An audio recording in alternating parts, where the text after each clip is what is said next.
Faça isso glorificando a Deus.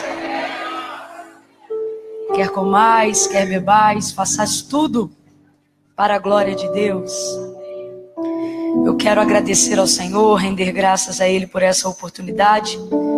Falar da minha alegria de poder estar hoje aqui, tendo a honra de ministrar a essa igreja. A Bíblia diz que o homem não tem coisa alguma se do céu não lhe for dada, né? Nós estamos aqui por bondade, obra e graça do nosso Senhor Jesus. Se não fosse assim, nós não estaríamos aqui. Eu queria que você tivesse essa convicção nessa noite. Foi o Senhor quem te trouxe a esse lugar. Foi o Senhor quem te trouxe. Convença, não fala só porque eu estou pedindo não. Porque a Bíblia diz que o que não é por fé é pecado. E Deus me guarde de ser uma pedra de tropeço para a sua vida.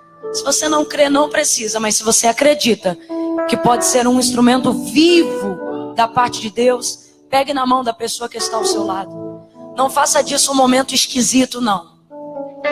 Faça disso um momento importante. Segure com firmeza. Não fica com a mão requenguela com vontade de soltar, não, que a pessoa percebe. E é chato a beça, né? Segure com firmeza. Como quem veio aqui sabe que está aqui como um instrumento vivo, não veio para fazer uma social. Como quem acredita no exercício da profecia e acredita no uso da palavra da fé. Segure na mão dessa pessoa e comece a fazer com que ela perceba do lado de quem ela sentou. Oh, aleluia! Aleluia! No 3 você vai dizer para ela: foi o Senhor quem te trouxe. Mas eu vou te pedir, não fala só porque eu estou pedindo, porque senão ela vai perceber. Fala na convicção de que você acredita de que Ele é o dono do querer e do efetuar. Porque tem gente que está pensando: eu vim porque eu vi um anúncio, eu vim porque o fulano me trouxe. Não, não. Tudo isso faz parte de um estratagema celestial, porque o céu conspirou em seu favor. A sua carne não opera voluntariamente bem algum para Deus. Se dependesse dela, você estava de perna para o alto no sofá hoje assistindo o Domingão do Faustão. A sua carne só milita em prol dela mesma. A sua carne, ela fica dizendo para você: não vai para a igreja não, você trabalha de segunda a sexta. Não vai para a igreja não, parte da sua família não é crente, você vai ficar longe deles. A sua carne só milita em prol dela mesma. Ela sufoca a sua alma, ela abate o seu espírito. Mas a palavra de Deus que está em nós, o espírito de vida, oh aleluia, Ele sim, o Senhor nosso Deus, oh, Ele tem o governo e é detentor de todas as coisas. E talvez você pense: irmã Camila, não, eu vim porque eu sou muito responsável, eu vim porque alguém me chamou. Não, você veio porque Ele é dono do querer. Ele introduziu em você a necessidade de entender que a sua busca pelo reino de Deus hoje era prioridade, senão você não tinha vindo. Irmã Camila, eu bem que queria vir. Tinha gente que também queria vir, mas não chegou. Por quê? Porque não basta querer, tem que ser o dono do querer e do efetuar para conseguir chegar aqui. Então eu vou contar até 3. No 3, convença essa pessoa que ela não está aqui num domingão. Não. Esse dia estava marcado. Pessoas receberam livramentos de acidentes no trânsito só para o seu carro poder passar. Enfermidades que estavam agendadas pelo inferno foram proteladas por graça divina para que você conseguisse estar hoje aqui. Festas foram adiadas para você chegar. Visitas foram interrompidas para você estar aqui agora. Então no 3, pelo amor de Deus, no 3, você vai dizer para essa pessoa: foi o Senhor quem te trouxe. Vamos lá? É 1, é 2, é 3. Diga: foi o Senhor quem te trouxe. Foi o Senhor quem te trouxe. E Deus não é menino, Deus não é garoto, Deus não é de oba-oba, Deus é Senhor, Deus é responsável. Foi Ele quem te trouxe. Ele tem garantias, Ele tem uma palavra de segurança, Ele tem uma palavra de consolo, Ele tem uma direção. Uma direção, uma direção. Deus está falando comigo. Tem gente que entrou hoje aqui perdido, que nem quando estamos no endereço sem GPS, mas o Senhor está dizendo: você chegou no lugar certo, eu tenho uma direção. Perceba que as suas veredas começam a ser endireitadas nessa noite. Oh, foi o Senhor quem te trouxe. Foi o Senhor quem te trouxe. Glória a Deus. Deus abençoe o bispo Peterson. Falei certo, bispo? Bispo Peterson, a sua esposa, bispa Lani Carla. É um nome meio americanizado, né? Uma parada meio forte, né? Lani, é goiano. Lani Carla, esquérrimo. Deus abençoe, bispa, a família de vocês. Deus abençoe essa igreja. Deus continue dando força, graça, crescimento. Deus continue podando e fazendo crescer, e podando e fazendo crescer, e podando e fazendo crescer.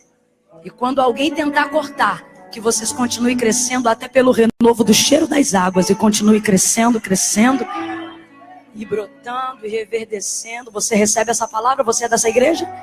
Recebe essa palavra? Que o crescimento na sua vida seja contínuo, não importa se é lento ou se é rápido. O importante é que ele seja contínuo, constante, né? Deus abençoe a vida dos irmãos.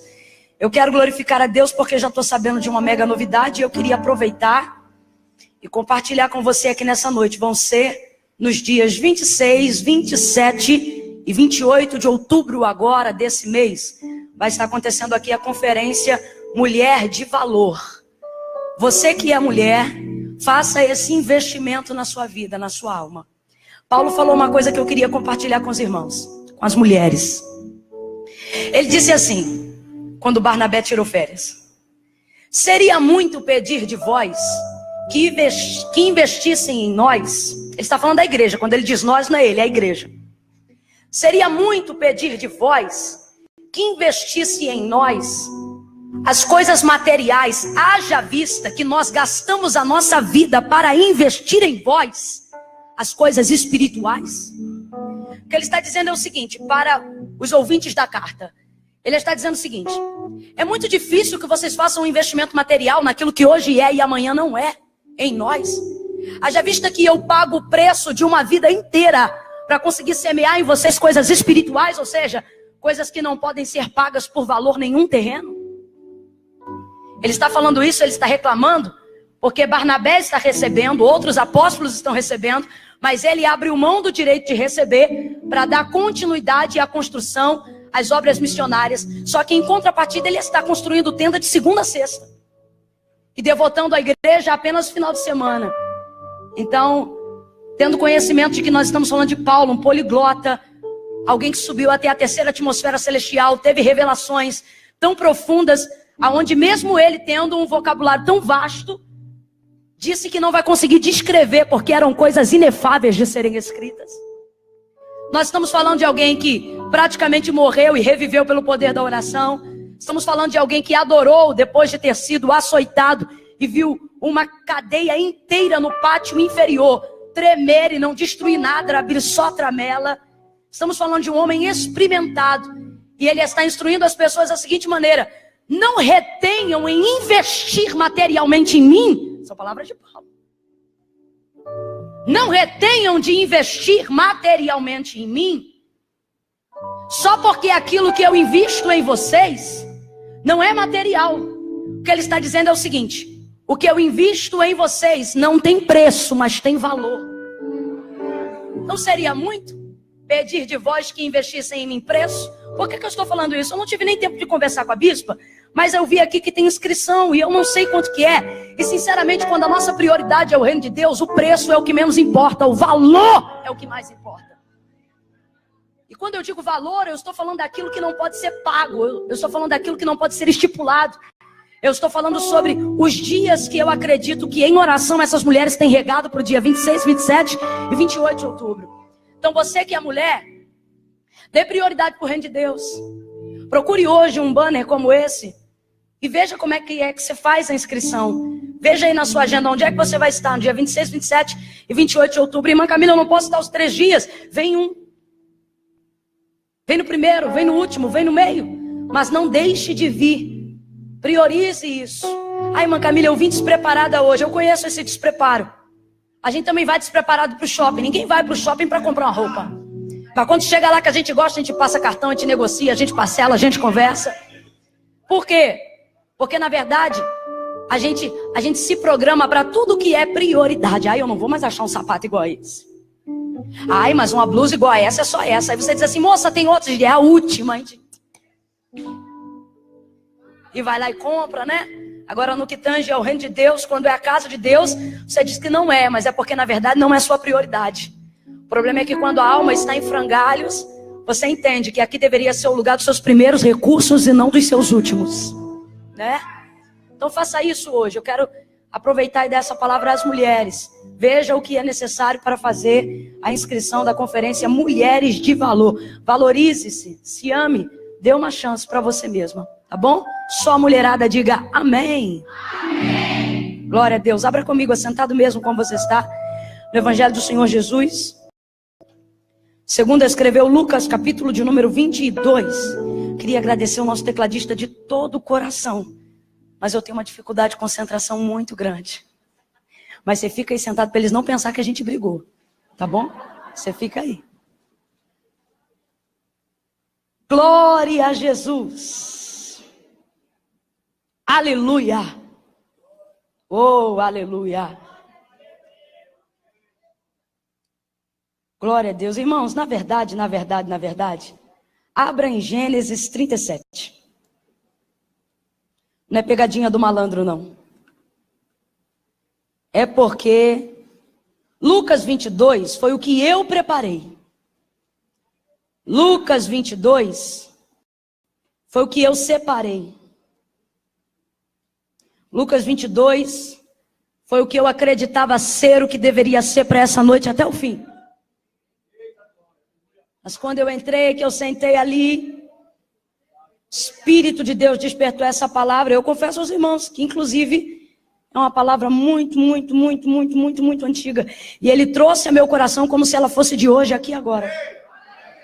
E eu disse, Senhor, essa palavra não. E todas as vezes que eu falo isso, ele diz, pode o vaso dizer ao oleiro, por que fazes assim?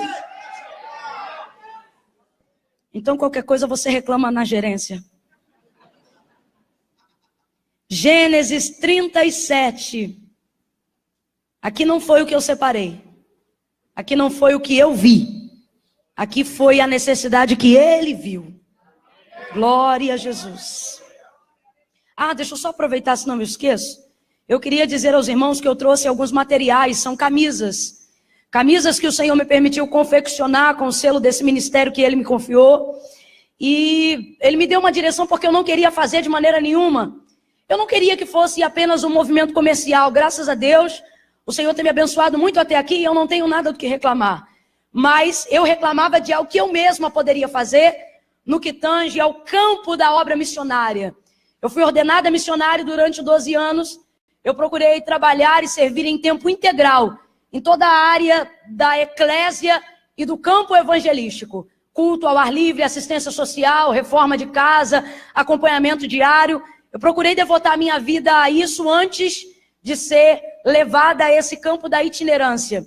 E depois disso, eu senti uma necessidade muito grande de cooperar com o campo missionário, haja vista que eu não conseguia mais dedicar o mesmo tempo, porque são coisas muito diferentes. E quem está no campo arrancando toco sabe do que eu estou falando. É muito diferente, não tem nada a ver uma coisa com a outra.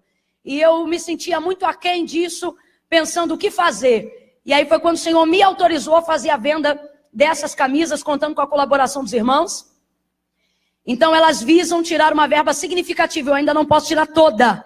Mas eu tiro de todas elas uma verba muito expressiva, significativa, para poder contribuir ativamente com o campo missionário. No mês passado, de todo o montante do que nós tiramos do material, nós conseguimos enviar 12 jovens diretamente de um curso preparatório, com a passagem paga, tudo direitinho, exportando diretamente para alguns estados do Brasil e para alguns países fora do Brasil.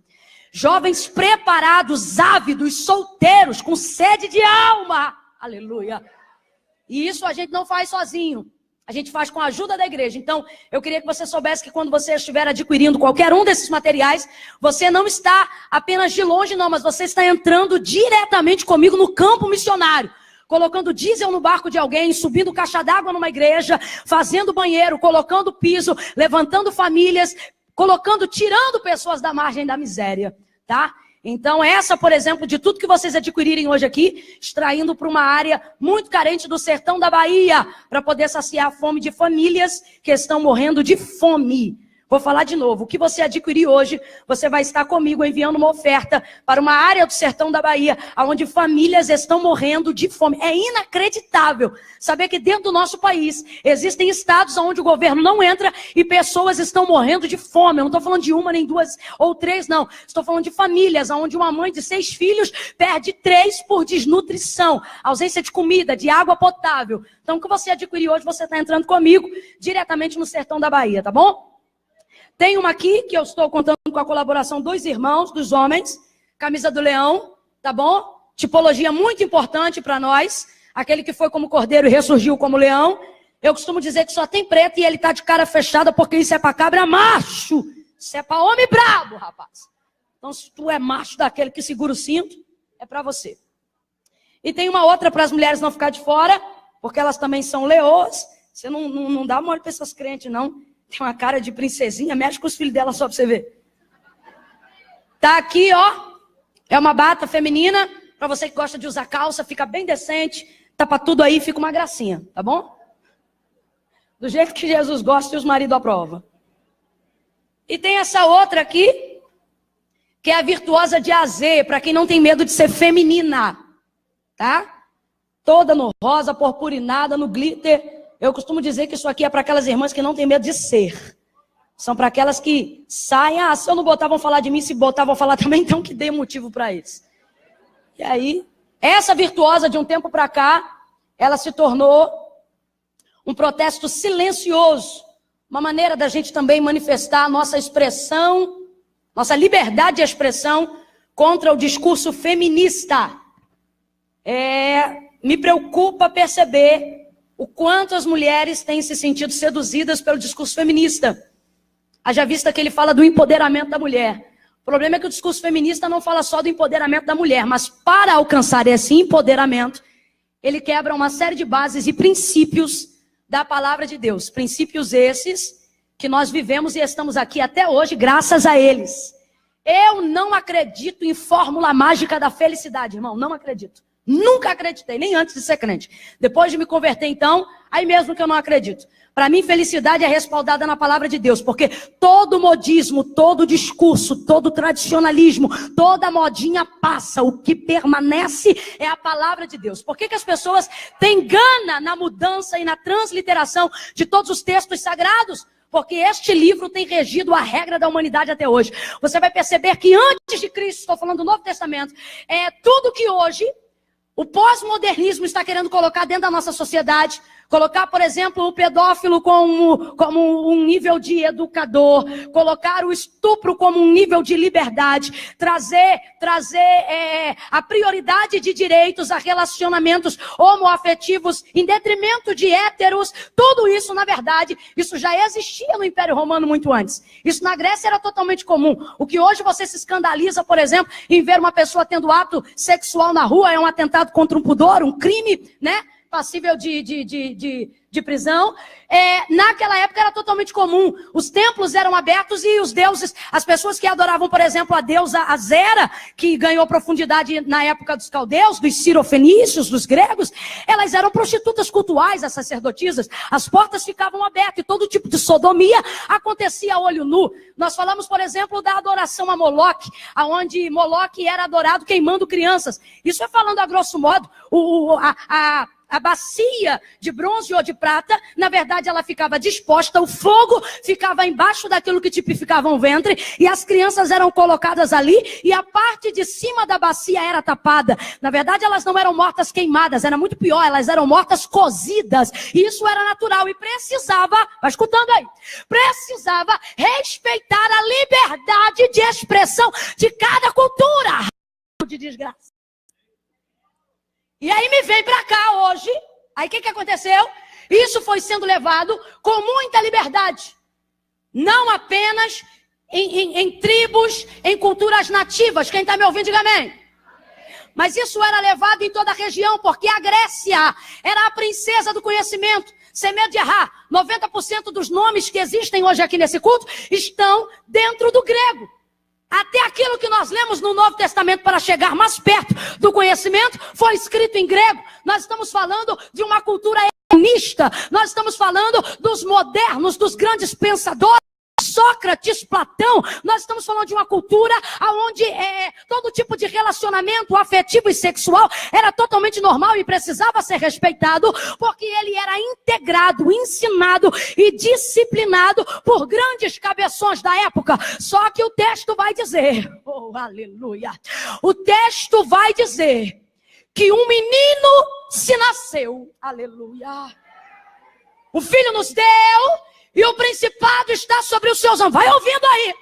Tudo isso era normal, tudo isso era tranquilo, tudo isso que hoje estão querendo colocar e tentando confundir a sua mente com esquerda, direita. Tem nada de esquerda e direita não. O que tem é inferno em ação desde antes da sua existência.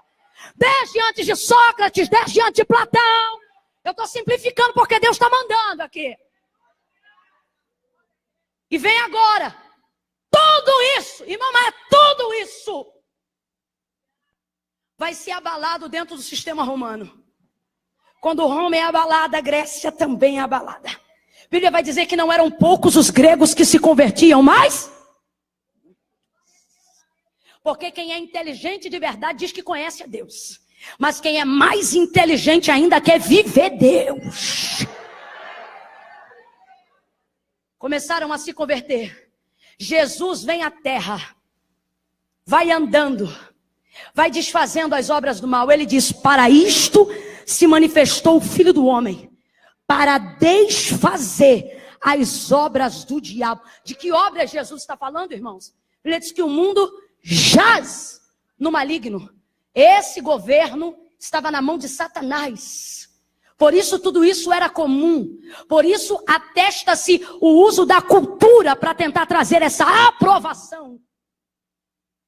Mas a Bíblia diz que desde o dia em que Jesus veio, vai ver o que Paulo fez em Éfeso em 7 dias com o templo da deusa Diana. Mais de 200 anos de história vão cair em 7 dias. Quem está entendendo que eu estou falando de Jesus aqui?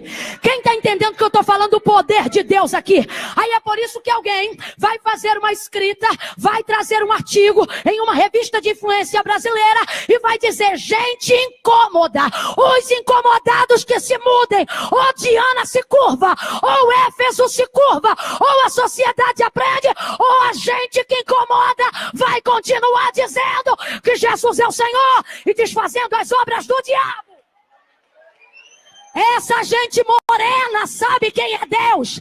Essa gente pobre sabe quem é Deus. E por que essa gente incomoda tanto? Porque essa gente entra na classe das elites.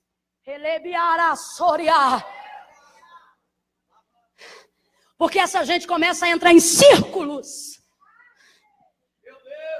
que nunca poderia esperar um convite para entrar. De repente essa gente entra no Senado. De repente essa gente entra na Câmara. De repente essa gente que é juiz se converte. De repente essa gente começa a estudar e ser advogado. Aí quando você vai conhecer, vai ver a avó. A avó é dirigente do ciclo de oração. O pai era pobre. O tio é roceiro, mas orava todo dia. A minha família, a minha geração. E aí a gente vai crescendo, vai crescendo, vai crescendo. Então Jesus veio para desfazer tudo isso. E tem desfeito em nós. Amém? Quem está entendendo? Diga eu. Jesus, pare de ficar com o que a mídia passa para você. Abra esses olhos. Leia a Bíblia e você vai ver que nada é novo. Nada é novo. Como eu sempre digo, nós não somos a força que o mundo precisa. Não somos. Se fôssemos, não seria nem laico. Seria teocrático, sim ou não? Vamos ser sinceros? Vamos ser sinceros? Não somos a força que o Estado precisa. Não somos a força que o mundo precisa. A força desse mundo está na mão do maligno e foi-lhe concedida pela maior autoridade de todas. Deus, o Senhor. Só que Ele nos colocou aqui para trazer o equilíbrio. Quem somos nós, igreja? Não somos a força que o mundo precisa, nós somos a resistência que o diabo não suporta. Quem ebada sebe condere, shai de rabara subrie, michole canarabassuria. Alivia o compressor para mim só um pouquinho, por favor. Nós não somos a força que o mundo precisa, somos a resistência. É por isso que nós fazemos parte do movimento da reforma. O pastor falou aqui sobre o protestantismo, sobre o pentecostalismo. Nós fazemos parte de um movimento e de uma reforma que não precisou trazer na mão uma pedra nem um pau. Pelo contrário, a gente chegou até aqui apanhando, não foi batendo. Chegou aqui apanhando, não foi batendo. Só que aguentar as pancadas nos trouxeram aqui até onde nós estamos. A gente não chegou aqui catucando os outros no WhatsApp, ferindo os outros em rede social, se escondendo atrás do muro cibernético. Isso é covardia. A gente chegou aqui, irmão, dentro do quarto, de porta fechada, fazendo culto, orando, professando a verdade da nossa fé, defendendo, argumentando a razão de nossa fé.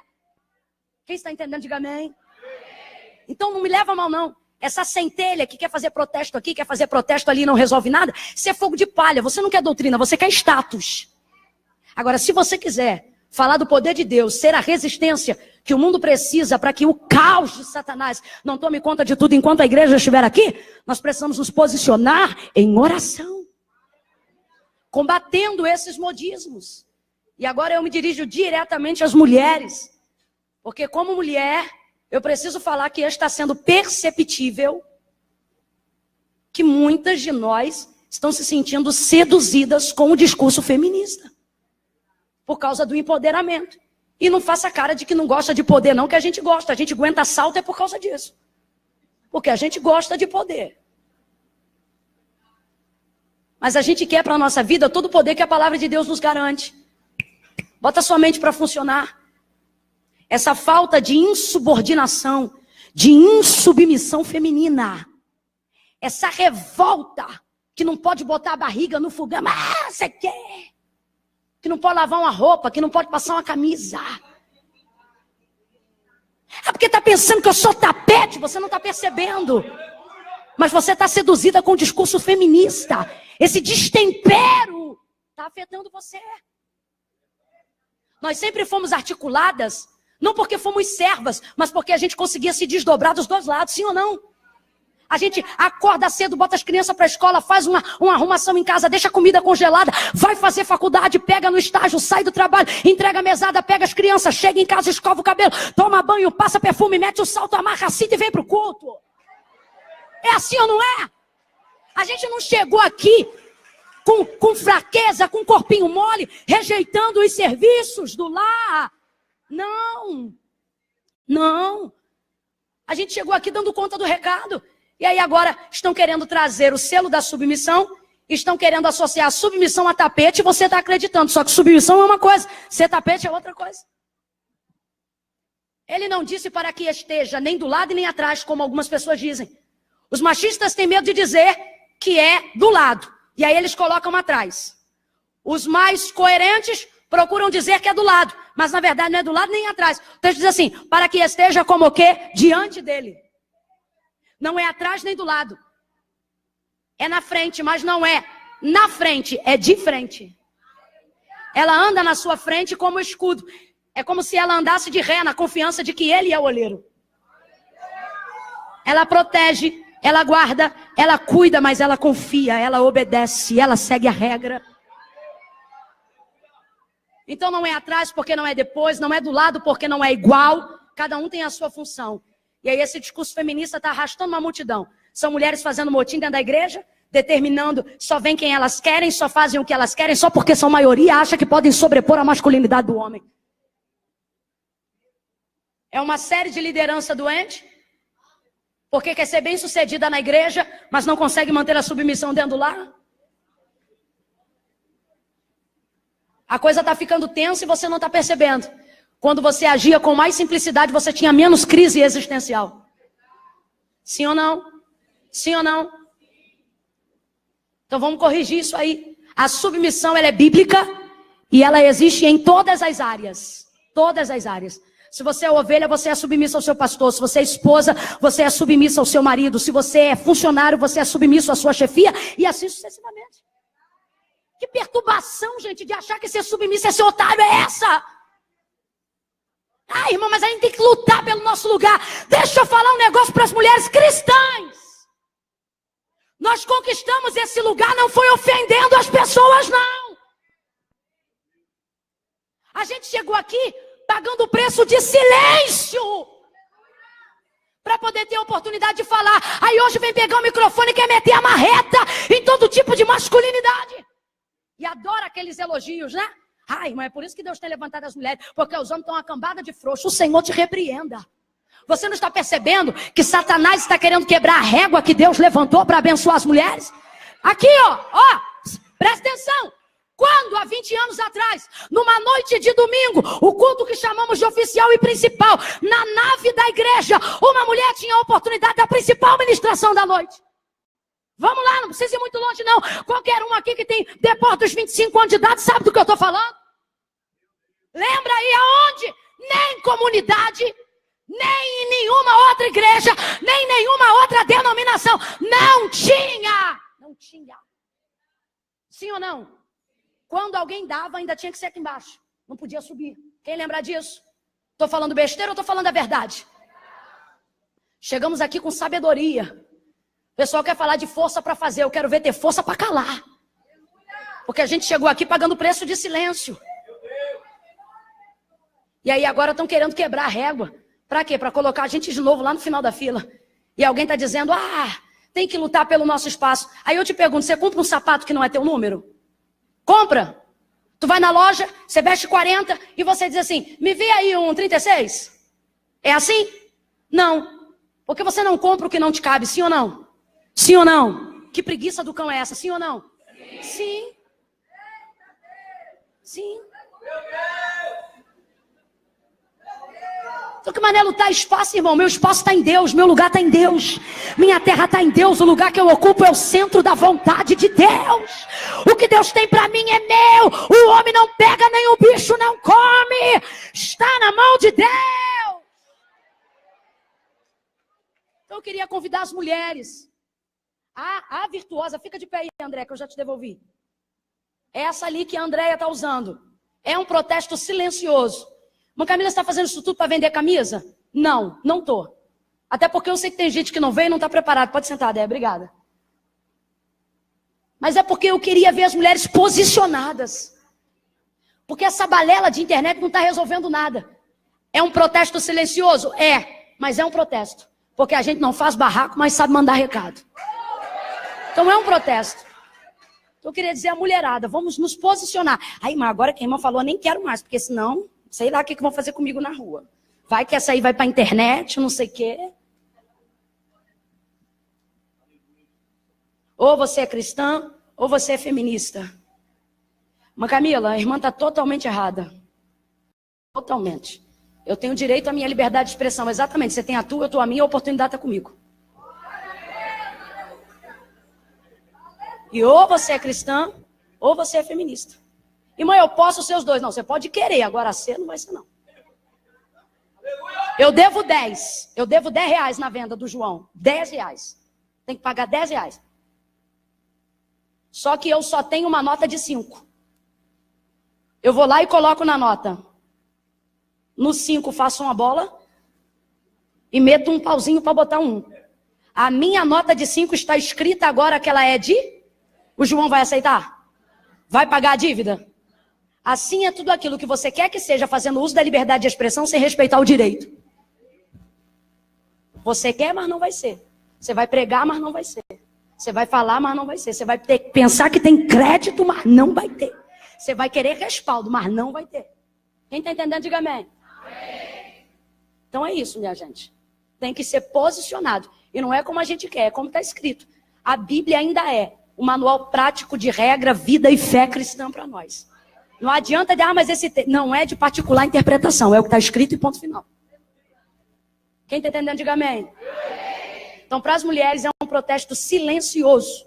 É alguém que está dizendo, eu não tenho vergonha de ser feminina, eu não tenho vergonha, se eu quiser eu faço comida para o meu marido sim, o problema é meu. Se eu quiser eu tenho 10 filhos, não estou pedindo comida para ninguém. Se eu quiser eu vou parir 12 crianças, o ventre é meu. Eu estou falando isso porque o discurso feminista eles falam sobre uma liberdade de expressão, aonde só é verdade o que eles pregam. Se a mulher quiser ter 12 filhos, ela é otária. Aonde? Não. É liberdade de expressão? Pregue o que vocês pregam e me dê liberdade de pregar o que eu acredito. E é assim que a gente se respeita. Mas Camila, você fala brabo. Jesus não falava assim. Você não deve ter lido metade das coisas que Jesus falou. Não deve ter lido, não. Senão você não me achava braba, não.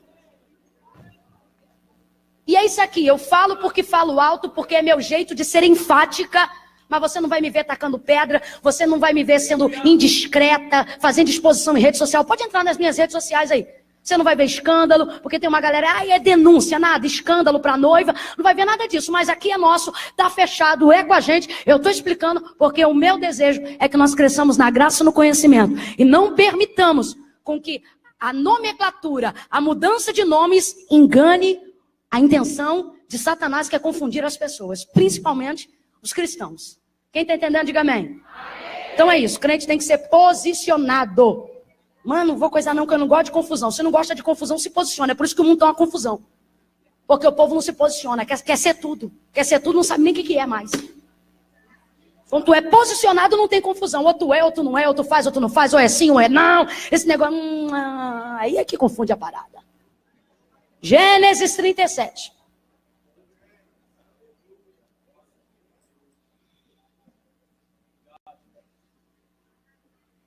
Oh, aleluia! Aleluia! A Bíblia diz que quando Deus fala, a congregação diz glória. Se o Senhor falar com você nessa noite, reaja glorificando. Ai, irmã Camila, eu só glorifico se eu sentir. Eu te conheço. Mas eu quero contar com aqueles crentes que são ao contrário. Irmão, eu sou ao contrário, eu dou glória até sentir. Porque não é, a gente não dá glória porque ele depende, a gente dá glória porque quem depende de adoração é a gente. Aleluia. Verso 1 em diante, do capítulo 37. Eu vou ser bem objetiva, porque eu estou com muita vontade de cear com vocês. Diz assim o texto. Jacó habitou na terra das peregrinações de seu pai, na terra de Canaã. E esta é a história de Jacó. Sendo José de 17 anos, apacentava os rebanhos com os seus irmãos. Sendo ainda jovem, andava com os filhos de Bila e com os filhos de Zilpa, mulheres de seu pai, e trazia mais notícias deles a seu pai. As notícias dos irmãos de José eram mais, as notícias eram... Israel amava mais a José do que a todos os seus outros filhos, porque era o filho da sua velhice, e fez-lhe uma túnica de várias cores. E vendo, pois, os seus irmãos, que o seu pai o amava mais do que a todos os outros, odiaram-no, e já não podiam falar com ele pacificamente. Então teve José um sonho, e contou a seus irmãos, e por isso o odiavam ainda mais. Pois dizia-lhes, peço-vos, ouvi este sonho que tenho sonhado. Eis que estávamos atando feixes no campo, e eis que o meu feixe também se levantou e ficou de pé. E os vossos feixes o rodeavam e se inclinavam perante o meu feixe. Então lhe disseram seus irmãos, agora tu reinarás sobre nós. Agora tu terás domínio sobre nós. Por isso, tanto mais o odiavam, por causa dos seus sonhos e das suas palavras. Teve ainda um outro sonho, e contou aos seus irmãos, dizendo, tive outro sonho. Sonhei que o sol, a lua e 11 estrelas se inclinavam perante mim. E quando contou a seu pai e a seus irmãos, repreendeu seu pai, dizendo, que sonho é este que sonhaste? Acaso viríamos eu, tua mãe e teus irmãos, a inclinar-nos em terra perante ti? Somente até aqui, diga amém por essa palavra. Glória a Jesus. Jacó representa a terceira geração patriarcal de Abraão. Até hoje, Deus faz questão. Ele vai dar essa deixa a Israel, quando Israel fosse colocar diante da presença dele em adoração. Ele vai dizer assim, lembrem-se do memorial. memorial da fidelidade de Deus. Ele diz: eu sou o Deus dos vossos pais. Aí ele diz: Deus de Abraão, de Isaque e de Jacó. Deus faz questão de trazer esses nomes à memória de Israel para que nunca esqueçam. E assim também nós, até o dia de hoje, né? Quantas vezes nos achegamos diante da presença dele em dias de dores, de tormento, em dias que nós precisamos trazer à memória as promessas que ele fez, o que ele disse que ia fazer. E aí a gente vai se lembrar da sua fidelidade mencionando a casa de Abraão. Quantas vezes, né? Deus de Abraão, Deus de Isaque, Deus de Jacó. A gente canta assim, não é verdade? Deus de Abraão. Davi canta Deus de aliança, Deus de promessa, Deus que não é homem para mentir, né? Na verdade é uma tipologia da maneira com que Deus representou para cada geração patriarcal de Abraão. Deus de aliança, porque fez aliança com Abraão. Deus de promessa, porque a cumpriu em Isaque. Deus que não mente, porque prometeu e cumpriu a descendência em Jacó, né? Então, Jacó representa a terceira geração patriarcal de Abraão. Jacó é um altar vivo. É uma oferta viva diante de Deus, que exalta a fidelidade do Deus que promete e cumpre. A casa de Jacó é muito especial, porque na casa de Jacó é que vai evidenciar-se todas as promessas que Deus havia feito a Abraão. Abraão recebeu uma promessa tão grande que nem que ele vivesse 1000 anos seria o suficiente para que ele viesse desfrutar de tudo aquilo que Deus prometeu.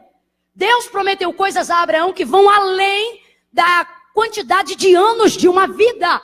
Por mais que essa vida ela fosse muito extensa. A maior prova disso é que, na verdade, a casa de Abraão não tinha condições de comportar, de segurar o cumprimento dessa promessa sozinho. É por isso que esbarrou em nós. É por isso que quando ele manda Abraão sair da tenda, e ele diz: sai da tenda, conta as estrelas que estão no céu, se é que as pode contar, ou os grãos de areia que povoam o mar. De igual modo, assim eu multiplicarei a tua descendência sobre a terra, e em ti serão benditas só os judeus? Não. E em ti serão benditas todas. E em ti serão benditas... Vamos lá, e em ti serão benditas todas. Teve que esbarrar em mim e em você, porque uma casa só não cabia o tamanho da grandeza daquilo que o Senhor havia prometido a Abraão. Começou em Abraão, mas para dar continuidade àquilo que Deus havia prometido, se estendeu em nós, por intermédio de Cristo Jesus. Ele disse que não nos via mais como servos, mas agora como amigos, não apenas como pessoas distantes, gentis, mas agora fomos tomados filhos por adoção. A bênção de Abraão chegou lá na tua casa, você está entendendo? Promessa que Deus fez a Abraão repousa sobre o teu lar também. Não interessa se você é indiano, se você é chinês, se você é africano, se você é americano, se você é inglês. A bênção de Abraão foi Deus que deu. Ela é tão grande que ela repousa lá na minha casa. Ela está sobre a tua casa. Ela acompanha a tua família. Aleluia! Oh, aleluia! Em Jacó, vão nascer todas as tribos que vão formar a Israel de Deus. Então a casa de Jacó é muito especial, porque Abraão desfrutou, Abraão viu, Isaque viu, viveu, Jacó já está velho, Jacó está com a casa cheia de filhos, e é agora na sua casa, nos seus filhos, que o Senhor vai trazer a Israel, a menina dos seus olhos. A menina dos olhos de Deus mora na casa de Jacó. A completude de todas as promessas que vêm sendo ditas desde o dia de Abraão vai se revelar completamente, com plenitude na casa de Jacó. Rapaz, pensa no endereço abençoado, é a tenda que Jacó mora. Pensa num lugar santo, é o local que Jacó habita. Pensa num lugar coberto por promessas, regado de lágrimas, cheio de histórias, esperando o cumprimento da plenitude do que Deus disse há 3 gerações atrás. E dali vem Efraim, dali vem Ruben, dali vem Judá, as 12 tribos, todos os remanescentes. Oh, aleluia, dali vem Cristo, dali vem Davi, dali vem Ruth,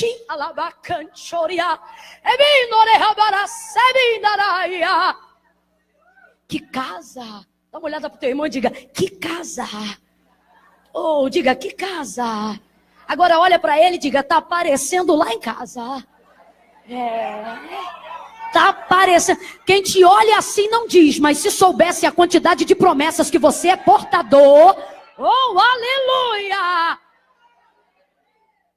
Agora Deus vai trazer uma eleição, Deus vai levantar sobre um homem da casa de Jacó. Não é Jacó, porque Jacó Deus já levantou. Agora é muito interessante, porque a narrativa do capítulo 37, ela começa dizendo assim, esta é a história de Jacó, esta é a história de... Foi o que você leu comigo no verso 2. Esta é a história de Jacó, ponto. Aí já vem assim, sendo José de 17 anos.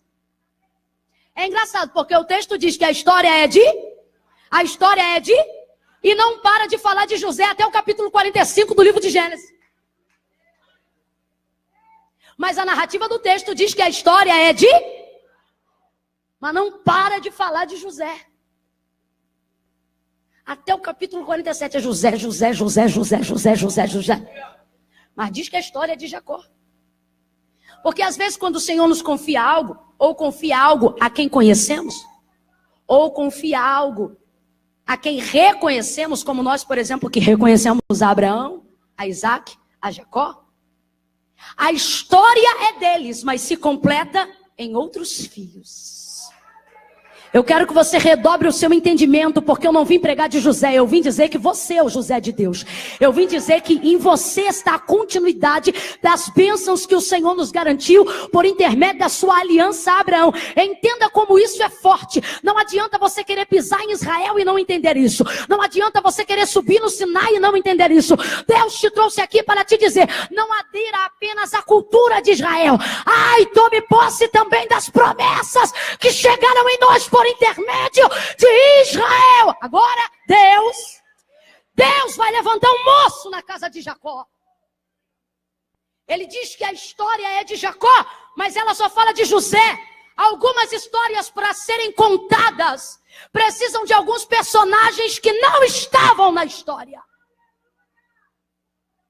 José tinha 17 anos, o mais jovem. Na verdade tinha Benjamim. Só que Benjamim ainda não tinha idade suficiente para ser contado entre os tais. Então, José com apenas 17 anos de idade. O texto vai dizer que é ele. Quem é José, gente? Vai se tornar o governador do Egito. O homem a quem o coração de Faraó, a maior potência global da época, vai se inclinar diante dele para favorecê-lo. Eu não sei se você está entendendo, mas a unção, a palavra que está sobre a vida de José, a vocação de seu sonho, de seu legado, ela é tão grande, que José é aquele tipo de pessoa que quem diz não para todo mundo diz sim para ele.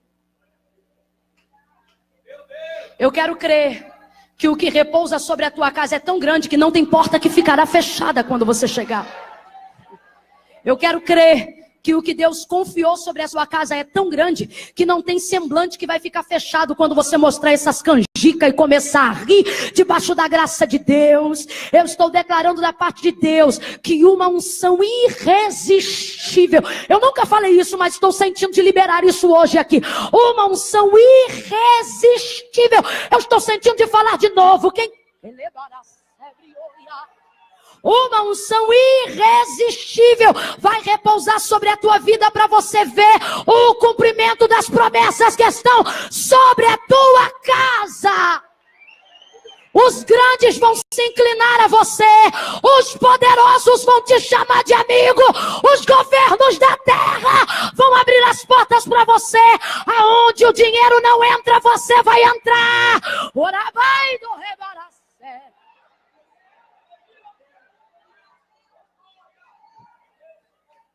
O texto diz que José só tinha 17 anos, mas ele tinha o tipo de coisa que precisa ter todo aquele que Deus escolhe para viver algo grande. O que, irmã Camila? Responsabilidade. Ele só tinha 17 anos, mas ele tinha... Vamos parar lá comigo. Ele só tinha 17 anos, mas ele tinha... Dentre todos os seus outros irmãos, ele era mais novo. E o texto diz que os irmãos iam apacentar o rebanho de seu pai e ele também ia. Os irmãos iam trabalhar e ele também ia. Os irmãos acordavam cedo e ele também acordava. Ele cuidava dos rebanhos. Não era uma tarefa tão fácil quanto você pensa. Volta e meia na escola bíblica dominical a gente tem a memória daquele Davi pequenininho, bonitinho, num campo verdinho.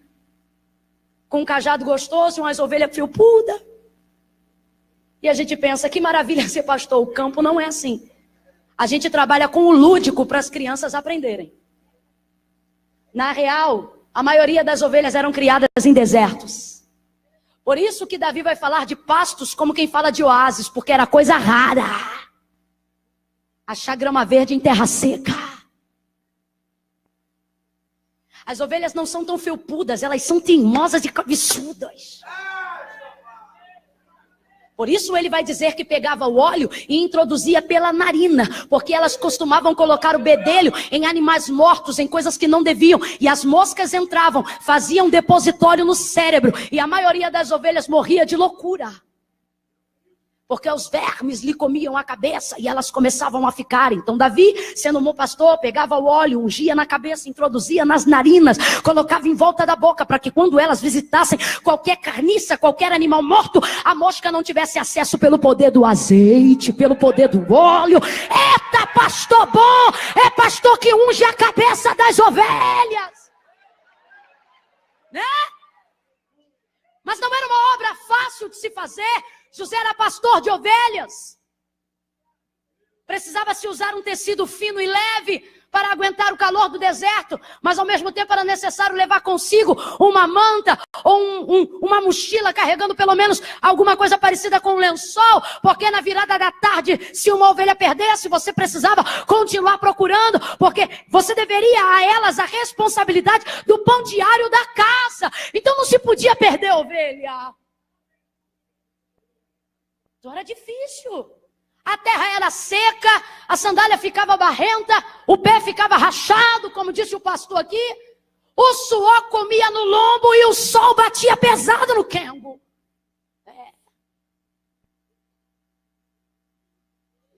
Mas ele levantava e ele ia. Ele cuidava. E de maneira diligente, ele trazia as ovelhas de volta para casa. Agora veja, você vai ver que há uma limitação entre tudo que os irmãos dele faziam. José vai ser honrado, José vai ser exaltado, José vai ser o cabeça dentre todos. Faraó vai respeitar a nação por diversos anos até que se cumpra o que Deus disse para Abraão que faria. É o período do limbo, do esquecimento, os 400 anos, que era quando sairia um governador, um faraó, que não se lembraria mais de José. Êxodo, capítulo de número 2, mas até lá, o nome de José, a sua boa fama e a sua reputação manteve provisão à casa de Israel. Por isso Salomão vai dizer, melhor é o bom nome do que as muitas riquezas, porque tem coisa, irmão, que nem dando dinheiro tem. Mas o conhecimento... José vai viver um grau de honra, um grau de exaltação. José vai viver o cumprimento de uma promessa. Diga comigo, o cumprimento. Diga, o cumprimento. Deus, veja bem, José não vai conhecer o Deus que fala, José vai conviver com o Deus que faz. Tem dois tipos de geração na nossa casa: a geração que ouve as promessas. Eu estou declarando da parte de Deus que nós somos a geração de José, a geração que não vem para ouvir Deus falar, a geração que vem para viver o cumprimento do que Deus disse que ia fazer. Geração de Joel. Aleluia, aleluia. Às vezes você reclama, irmã Camila, porque Deus não fala mais como falava antes? Porque nós não fazemos apenas parte da geração dos que ouvem, mas da geração dos que vivem. Irmã Camila, como é que eu faço para ser essa pessoa? Você não pode ficar acreditando em predestinação. Porque se Deus falou, quem tem promessa não morre. Desvia só para você ver. Sai do centro da vontade de Deus. Não, irmão, porque se Deus falou, está falado. Todas as promessas de Deus, todas, sem exceção de nenhuma, elas estão condicionadas à obediência. Deuteronômio 28. Se ouvir, diz se atender, diz se obedecer, diz se escutar, se.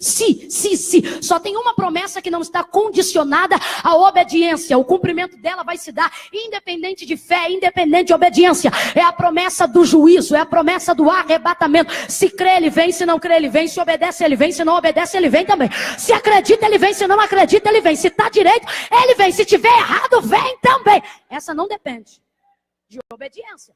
Agora, todas as outras, não interessa o quão celestiais elas sejam, o quanto de unção elas falem, o quanto de virtudes divinas elas anunciem, ou de questões materiais, não interessa. Qualquer uma dentre toda e qualquer outra está condicionada à obediência. Só se cumpre para quem obedece. Se ouvir, se obedecer, se ficar, se atender, se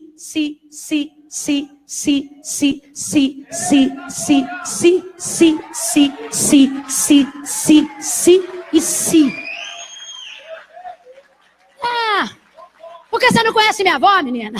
Minha avó foi a dirigente do ciclo de oração, você não sabe. A quantidade de coisa que minha casa ouviu, Deus te trouxe aqui para te sentar nessa cadeira e dizer, se. Porque tu não sabe, menina? Meu pai é pastor, meu pastor é bispo, meu tio é fulano de tal. Tu não está entendendo? Minha tia é a profeta fulana da Carola do Monte, da campanha de Daniel. E Deus te trouxe hoje aqui para dizer, senta aí para ouvir, porque é só se.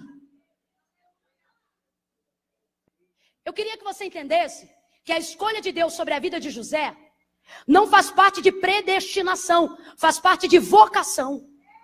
Irmã Camille, qual é a diferença? A predestinação independe de comportamento, por isso a gente não prega ela. Agora, a vocação depende de aderir, de tomar posse daquilo que você acredita que é para você, desde que seu comportamento case com aquilo. Se adeque com aquilo. Aí você diz assim, irmã, não foi a soberania de Deus que escolheu José, não. A soberania de Deus está sempre evidente. Mas quem trouxe o governo de Deus sobre a vida de José foi o comportamento de José. Da casa dele vai sair um governador. Da casa dele vai sair alguém que vai guardar os hebreus. Da casa dele sai a provisão que vai saciar a fome da terra. Quem é? É Judá? É Manassés? É Efraim? É Rubem? Vai ser quem se encaixa com a palavra.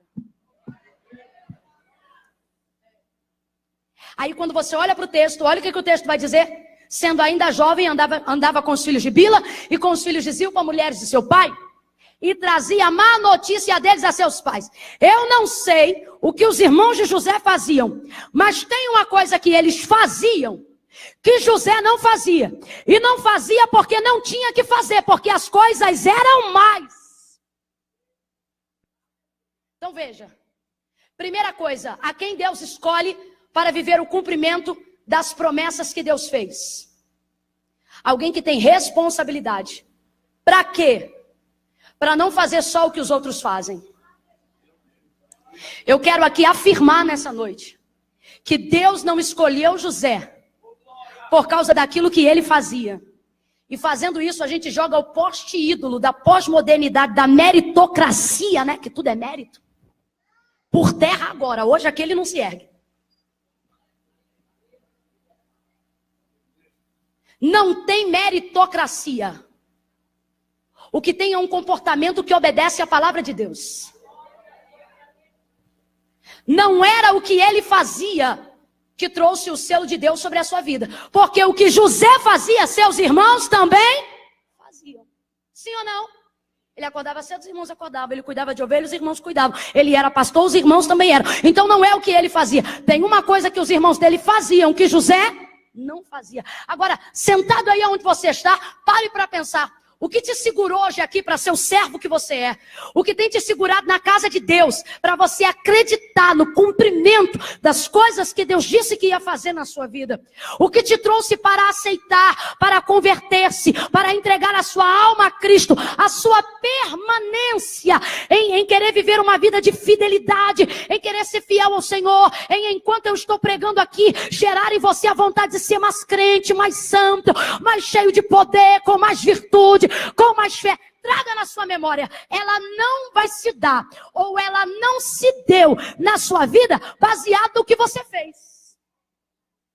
Era o que você fazia que te trouxe até aqui? Pode até ser, mas não é o que você fazia que te fez permanecer aqui. A gente vem pelo que faz, mas só fica quando aceita deixar de...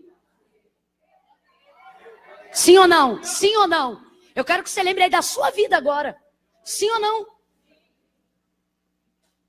Enquanto você fazia o que todo mundo faz, você vinha. Quando você deixou de fazer o que todo mundo fazia, você ficou e eles foram. Deus te trouxe aqui para te dizer, não te confunda. Não se subestime, não se diminua.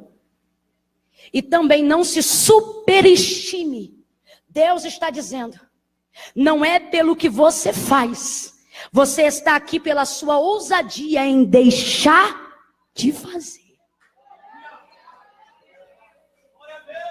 Oh, aleluia. Se é para aplaudir, vamos com vontade, vamos com vontade. Isso. Pega na mão desse crente com o maior carinho de Jesus, com carinho de Jesus. Aquele jeito que Jesus olhava para os enfermos, aquele jeito que Jesus abraçava os amigos. Pega na mão dessa pessoa, aleluia. Diga para ela, não se canse. Diga, não se ensoberbeça, nem se diminua. Não estamos aqui pelo que fazemos, mas pela coragem de deixar de fazer o que fazemos. Deus te trouxe aqui para te dizer, eu não quero você pagando o preço para fazer, eu quero renúncia, a renúncia é que agrada ao Senhor. Muitos vêm porque fazem, mas não conseguem ficar quando descobrem que não precisam fazer, precisam deixar de fazer. Lembra do jovem rico? Bom mestre, disse ele para Jesus, que bem farei para herdar a vida eterna? Jesus disse, por que me chamas bom? Não há senão um bom Deus e ele está no céu. Jesus não aceita ser chamado de bom só porque está revestido de corruptibilidade humana. Aí ele diz assim, eu tenho seguido os mandamentos, porque Jesus fala para ele os mandamentos. Aí ele diz, tudo isso eu tenho feito desde a minha mocidade. Não mato, não roubo, honro pai e mãe. Não adultero, não fornico.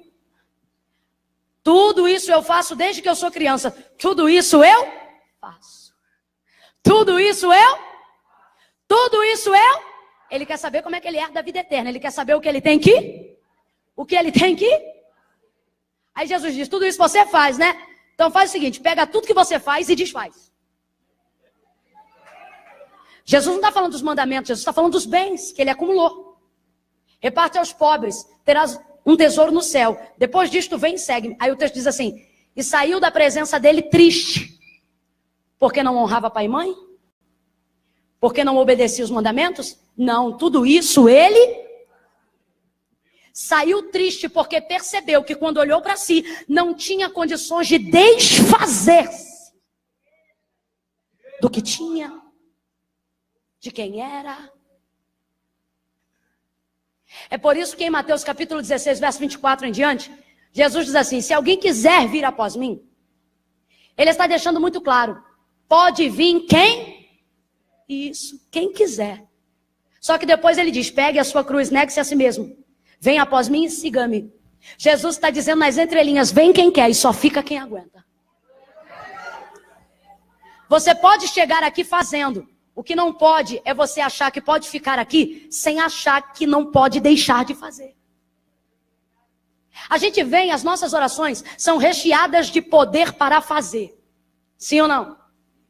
Me dá poder, Senhor, poder para fazer, poder para ir, poder para falar, poder para pregar, poder para cantar, poder para ensinar, poder para ser. E o Senhor está dizendo, hoje você quer ver o cumprimento dessas promessas? Comece a pedir poder, poder para desfazer-se, poder para refazer, poder para calar. O Senhor está dizendo, ei, eu tenho um cumprimento, eu tenho uma palavra, eu tenho uma eleição sobre a sua vida, mas eu queria que você entendesse que eu não te chamei baseado em que você faz o que todo mundo faz. Eu te escolhi porque eu percebi que você era capaz de não fazer o que todo mundo estava fazendo. Pegue na mão dessa pessoa, pelo amor de Deus, segure a mão dela, sacode ela, acorda ela nesse domingo e diga para ela, não é o que você faz, é o que você deixou de fazer que trouxe o olhar de Cristo para você. Oh, aleluia! Deixe as obras mais, deixe. Irmã Camila, mas eles também são irmãos, mas as obras são mais. Toda vez que eu olho isso, a gente lembra, né? Daquela frase de toda boa mãe. Quando a gente quer justificativa para fazer o que todo mundo faz, quando a gente quer justificativa para ir aonde todo mundo vai, todo mundo faz, mãe. E a mãe diz o quê? E o pai está hoje repetindo a mesma frase. O pai está hoje aqui. E ele está dizendo, você não é todo mundo.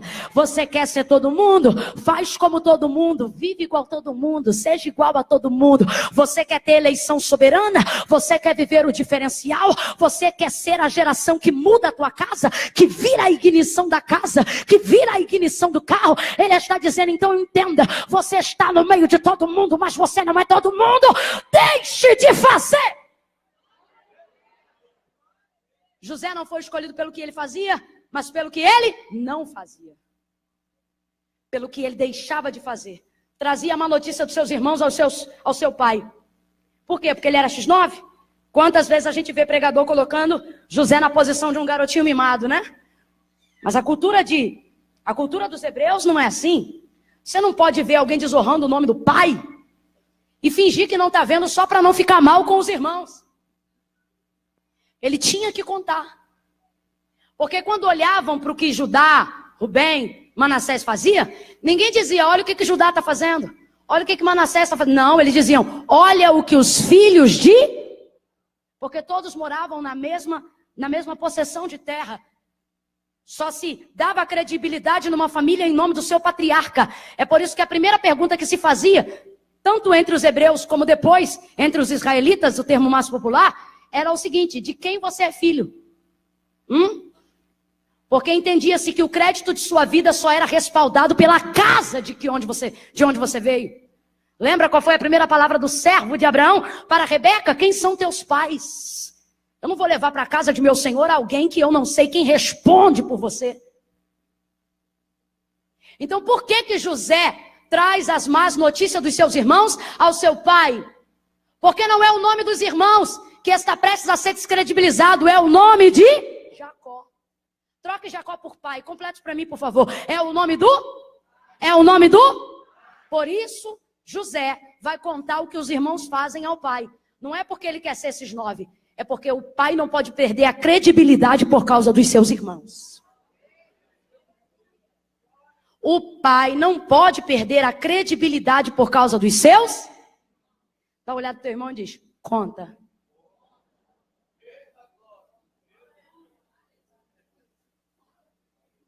Irmão, mas o que vão pensar de mim? O problema é que não é o que pensam de você que te sustenta até hoje. Não, eu não estou falando de reputação, eu estou falando de casa. Eu estou falando do Pai, do Senhor que te sustenta. Você não pode priorizar seu relacionamento com seus irmãos em detrimento do seu relacionamento com seu pai. Quem está entendendo, diga amém. Amém. Quem está entendendo, diga amém. Amém. Ele conta, o texto diz que o pai pega uma túnica de várias cores e dá para ele. Por quê? Porque ele era o caçula? Não. Porque ele tinha uma vida que agradava o que o pai acreditava. Ninguém cai de paraquedas. Deus te trouxe aqui para te dizer. O pastor falou sobre Caim e Abel. Sabe o que Deus falou para Caim quando não aceitou a sua oferta? Ele disse para ele: se você fizer bem, também ele não aceitará? O que ele está dizendo é: Caim, as chances são... Vai lá e traz uma outra oferta. Mas ele trouxe? Não. Deus te trouxe aqui para te dizer: não importa se eu estou aqui em cima e você está embaixo, as chances são iguais. Só que você precisa ter um comportamento que se adeque ao que você ouve. A gente fala de santidade e você não recebe santidade. A gente fala de promessa e você não estimula a sua fé. A gente fala da grandeza de Deus e você continua falando da grandeza das obras mais. Deus te trouxe aqui para te dizer: encaixa a tua vida naquilo que eu estou te falando. E você vai ver.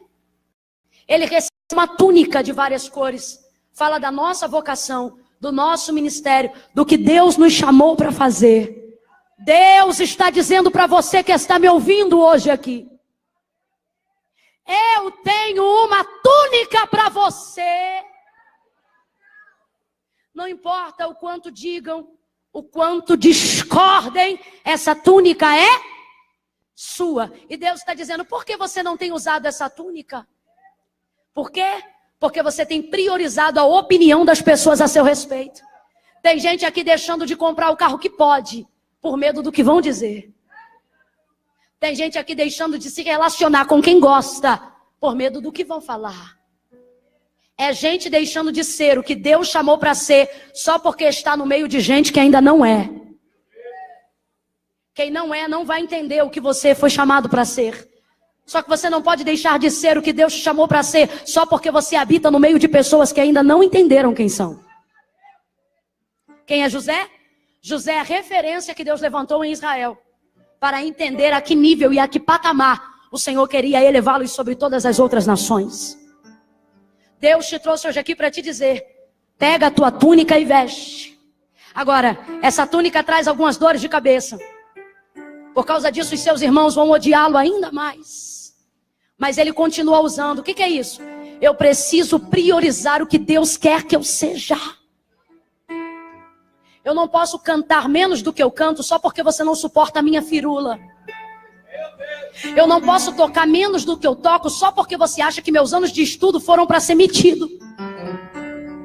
Eu não posso deixar de pregar com todo o conhecimento que eu busco para aplicar a palavra só para você não achar que eu sou trouxa.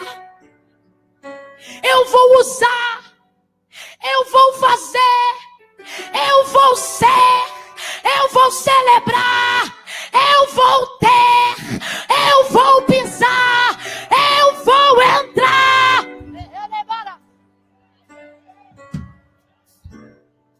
Porque essa túnica não é resultado de nepotismo.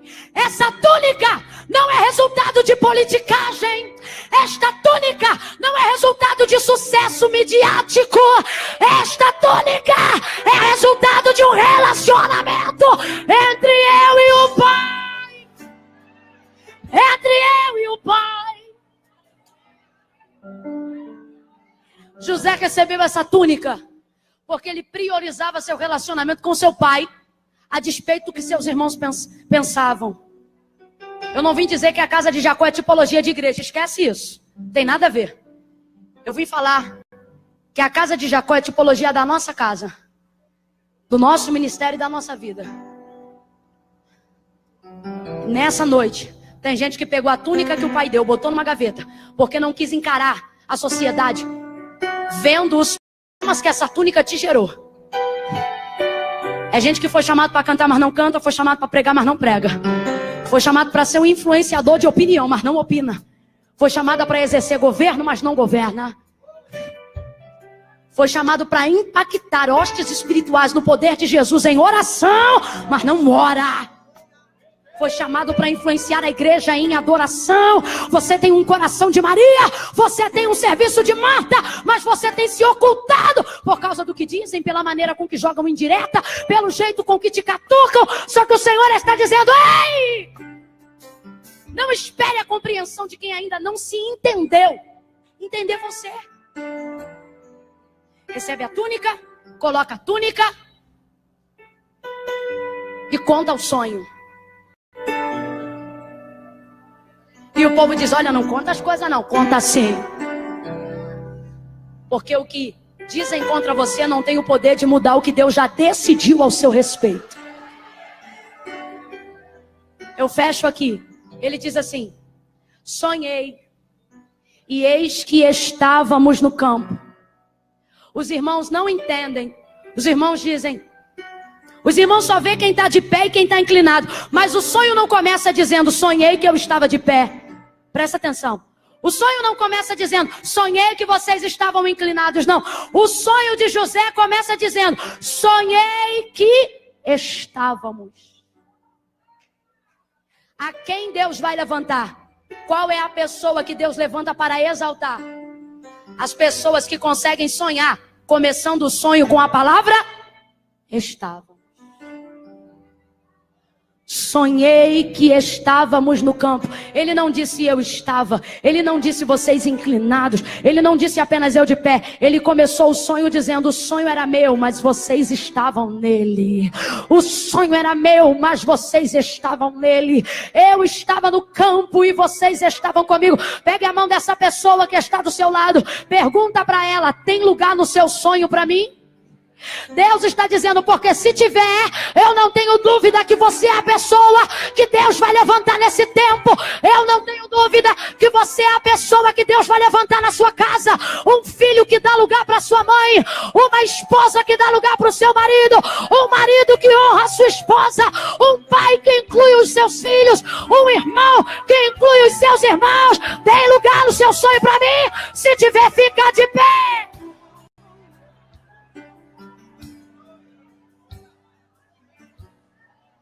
Oh, prega, para pelo menos 2 pessoas dizer assim, o sonho é meu. Diga, o sonho é meu. Mas tem lugar para você. Tem lugar para você, tem lugar para o seu tio, tem lugar para sua mãe, tem lugar para o seu pai, tem lugar para esta igreja, tem lugar para o povo de Deus. Você pode ser o irmão mais pobre dentre os irmãos da sua casa. Se no seu sonho você imagina presenteando tua família, honrando teus cunhados, você não tenha dúvida, você é a pessoa que Deus preparou para receber a túnica. Eu vou falar bem rasgado, que é para todo mundo entender. O que o Senhor está dizendo é o seguinte: não interessa pra gente que é irmão o tamanho da casa que Deus vai te dar. A pergunta é, vai ter um quarto lá para mim? Não é para morar não, é para visitar. Irmãos, ele conta 2 sonhos, aonde ele está sendo exaltado. Os irmãos ouvem e só escutam quem está de pé ou inclinado. Só que o que José está dizendo é que no sonho todo mundo está com ele. Verdade ou não? A sua felicidade plena só acontece depois que seus irmãos voltam ao Egito e todos são congregados no mesmo lugar. Sim ou não? O Senhor está dizendo para nós, não precisamos ter inveja de quem já é. Quando a fome passa na terra, todos vão ao Egito. E se não fosse José, ninguém comeria. O Senhor está dizendo, para de se preocupar com quem está de pé ou inclinado. Não interessa quem está de pé ou inclinado, quando quem está de pé é um irmão. Se quem estiver de pé é um irmão, não vai passar fome. Eu tenho 2 irmãs diretas ligadas a mim. Já teve época de eu precisar e não precisar pedir. Porque quando é o irmão que está de pé, ele te favorece. Sim ou não?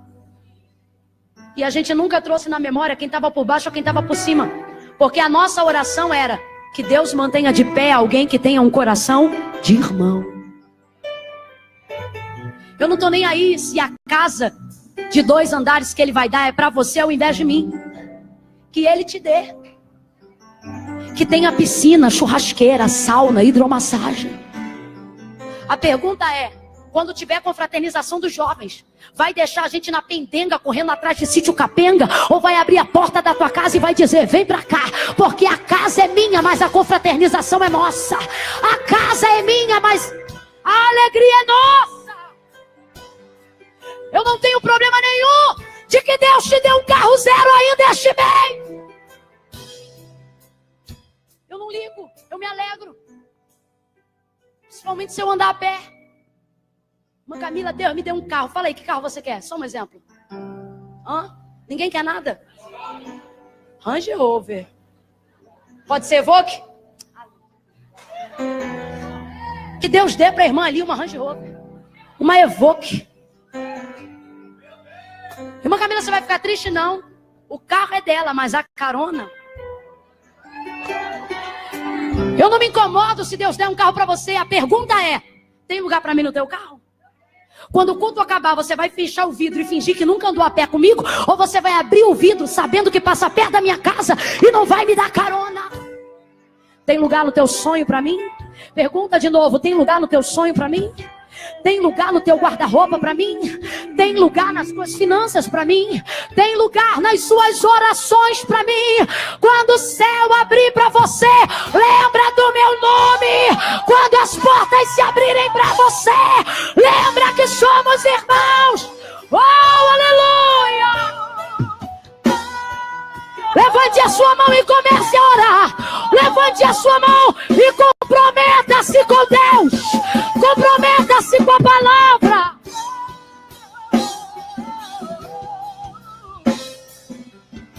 Oh, Deus! Fecha o corredor, segure a mão da pessoa que está ao seu lado. Sedentos de ti, vem, ó Deus. Vem, ó Deus. Enche esse lugar. Fecha o corredor. Eu desejo sentir. Agora feche os seus olhos. Comece a sonhar. Aonde você quer chegar? Quais são as pessoas que você quer ajudar? A Anad quer chegar mais aonde aqui em Brasília? Hã?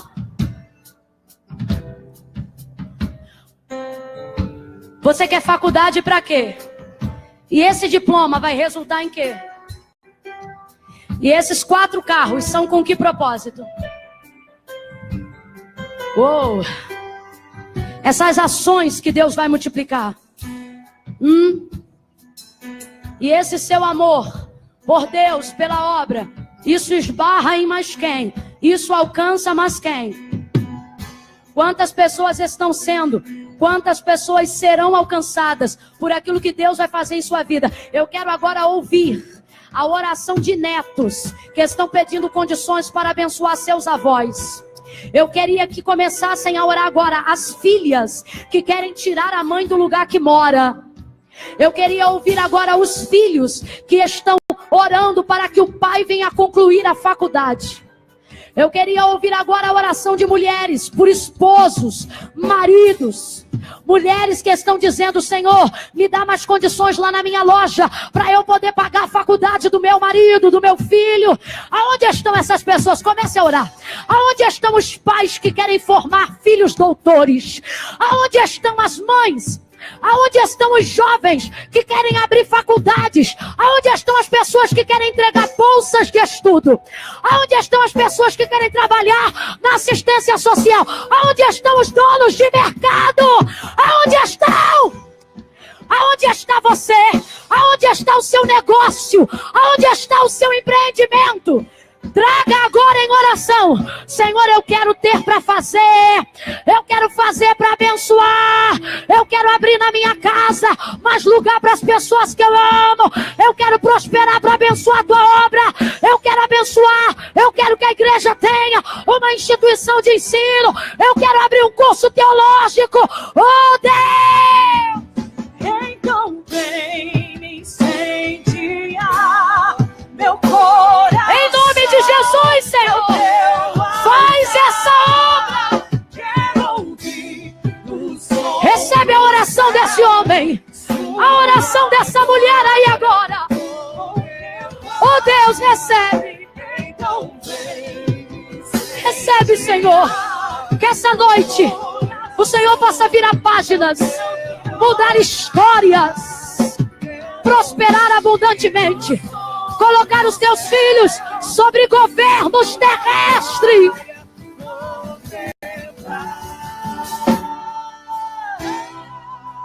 Senhor, em nome de Jesus, nós te clamamos por uma mudança hoje. Não dos sonhos, mas das intenções. Ensina-nos a abrir espaço no sonho para caber os irmãos. Tira de nós essa individualidade, esse egoísmo. Abre em nosso coração mais espaço. Nos ajuda a perdoar quem nos fez mal. A ajudar a matar a fome de quem nos ofendeu. Nos dá um coração nobre como o de José. Ensina-nos a sonhar, a pagar preço, para termos a alegria de saciar as pessoas que estão à nossa volta, de que vale uma vida, de que vale uma realização, de que vale um negócio, de que vale tanto dinheiro, de que vale sucesso, de que vale status, se eu não puder ajudar ninguém. Eis que estávamos, Senhor, a palavra diz, eis que estávamos. O sonho era dele, mas tinha lugar para todo mundo. Ajuda essas pessoas que estão agora orando por condições para ajudar seus irmãos. As portas que estão fechadas se abram. As pessoas que dizem não passem a dizer sim. Coloca na mão delas a chave da vitória, que em todo o trajeto e em todo o período, Senhor, elas possam cooperar para o lugar que o Senhor preparou para elas. Prepara-te, damos glória aí. Nós oramos assim em nome de Jesus. Eu vou contar de 1 a 3. Quando eu disser 3, você vai dar o melhor abraço. Eu falei o quê? Abraço. Eu falei o quê? Tapinha nas costas, o pessoal da rua nos dá, é abraço. Você vai sair do teu lugar e vai dizer para essa pessoa: tem lugar para você no meu sonho. Tem lugar para você no meu sonho. Oh, eu sonho em te abençoar. Eu sonho em te fazer prosperar. Eu sonho em te ajudar. Eu conto 1, recebe essa palavra profética. Eu conto 2, levanta a tua mão e recebe essa unção que despedaça todo jugo. Eu conto 3, procura alguém aí agora. Abraça essa pessoa. Abraça essa pessoa. E diga pra ela: tem lugar no meu sonho pra você. Tem lugar no meu sonho pra você.